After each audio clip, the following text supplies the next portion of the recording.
I সাট গায়ে ফোয়া মেরিত ফেললে লুয়া I যাতে ফয় দই দিই এতে আর ঘরের ব্যাগ গুণের দেখে আর আই বাসে এবে শিক্ষে দিই বুঝছো না।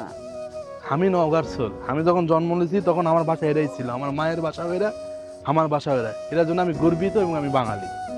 মুই ভাষা শিখছি মোর মাঠ ডাক দিয়া, মোর মায় শিখছে হের মাঠ ডাক দিয়া। এর লিগে কেউ যদি কয় মনু মোরা খেত, হেলে মোরা খেত। আই এটা বঙ্গাগিরি করতে মহেশি দিই আর সাট গাইয়া এবার আর পরিচয় আই বাঙালি। আমি পুরান ঢাকার পোলা চিনছু নিহি, এটাই আমার ভাষা, বুঝতে হইব। ভাষা আমার খানদানি পরিচয়, আমি এই ভাষাতেই গর্ববোধ করি।